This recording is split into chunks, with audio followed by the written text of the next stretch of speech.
고귀한 희생, 천주교 성지를 가다. 역사와 미래가 만나는 곳, 갈매못 성지. 충청남도 보령에 가면 너른 바다가 코앞에 펼쳐진 곳에 자리한 성당이 하나 있다.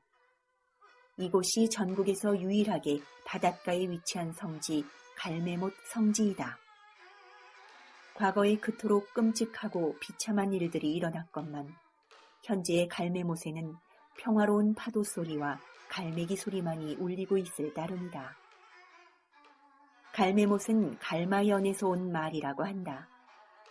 목마른 말에게 물을 먹이는 연못이라는 뜻으로 갈증을 채워주는 생명의 물이 있는 곳이라고 하여 성지로 지정할 때도 이름을 바꾸지 않았다고 한다. 이름 자체에 영적인 뜻이 있기에 성지로도 어울렸기 때문이다.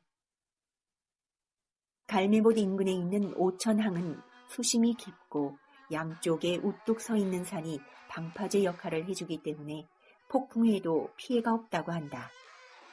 이런 여러 가지 이유로 백제 때부터 서해안 천혜의 항구로 많이 이용되었고 고려에 이르러서는 외구의 침략에 대비해 군선이 머물기도 했다. 조선시대에 이르러 수영이 들어서면서 군영이 설치되었는데 이 군영이 쭉 이어져 천주교 박해 때 처형장으로 사용이 된 것이다. 전국의 죄인들이 여기까지 와서 처형당하기도 했다고 한다. 군영이 있던 곳, 그리고 사람들이 많이 죽어나갔던 곳이기에 무서운 곳으로 알려져 조선시대에만 하더라도 이곳 인근으로 사람이 많이 다니지 않았다. 하지만 지금은 성지로 추앙받고 있어 매주 수많은 순례자, 관광객들이 갈매못으로 모여들고 있다. 풍광이 아름답고 쭉 뻗어있는 갈매못은 조선 마지막 박해인 병인박해의 슬픔이 남아있는 곳이다. 당시 갈매못에서는 다굴리 안 안토니오 주교, 위앵민 마르티노 신부, 오메크로 오 베드로 신부를 비롯해 500여 명에 이르는 무명 순교자들이 처형되었다. 이들은 모두 군문 효수되었고 시체 역시 바닷가 한가운데 땅을 파고 아무렇게나 묻혀버리는 수모를 당했다. 자칫 그대로 썩어 없어질 뻔한 것을 정규량 신부가 유해를 수습하고 순교 현장을 발견하여 오늘에 이르게 된 것이다. 사실 갈매못이 처형장이 된 것에는 다분히 정치적인 의도가 숨어 있었다. 1846년 6월 프랑스 함대의 세실 사령관이 세척의 군함을 이끌고 외연도에 정박한 적이 있었다. 세실 사령관은 1839년 일어난 기해 박해 때 프랑스 선교사 3명이 살해된 책임을 묻는 편지를 상자에 남겨놓고 돌아간다. 이 사건을 조선에서는 영해 침입으로 간주하였고 이후 박해는 더욱 심해진다.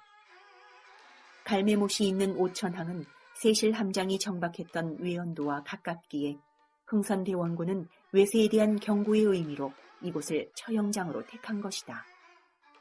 또 하나의 이유는 고종의 국혼이었다. 당시 고종과 명성황후의 결혼이 약 한 달밖에 남아있지 않았다. 궁중에서 점을 쳐보니 국혼을 앞두고 한양에서 사람의 피를 흘리게 하는 것은 국가의 장래에 이롭지 못하다는 예언이 나왔다. 이 예언에 따라 순례자들은 한양에서 200리 이상 떨어진 오천 충청수영에서 처형된 것이다. 갈매못에는 또 하나의 서글픈 이야기가 전해진다. 노래 아베 마리아의 배경이 바로 갈매못이라는 이야기이다. 아베 마리아를 만든 프랑스 작곡가 샤를 고노는 갈매못에서 순교한 다블리 신부와 절친 친구 사이였다. 친구가 먼 동방의 작은 나라에서 처형당했다는 소식을 들은 샤를 고노는 바하의 작품을 편곡하고 가사를 붙여 친구의 죽음을 애도한 것이다. 갈매못은 과거 사람들이 기피하고 무서워하던 장소였다. 허구한 날 죄인들의 비명이 끊이지 않고 피비린내가 가시지 않았기 때문이다. 하지만 지금은 아름다운 풍경과 고결한 순례자들의 피가 뿌려진 성지로 추앙받고 있다. 참으로 아이러니한 일이다. 여러분이 계신 곳을 성지로 만드십시오. 제가 성지 순례를 여러분 댁으로 가겠습니다. 라는 신부님의 설교가 새삼 가슴에 와닿는다. 역사를 기억하지 않는 민족에게 미래는 없다지만 역사 속에서 미래를 찾지 못하는 민족에게도 기대할 것은 없다. 갈매못은 역사와 미래 그리고 현재가 만나는 교차점으로 하나의 귀중한 사례가 될 수 있을 것이다.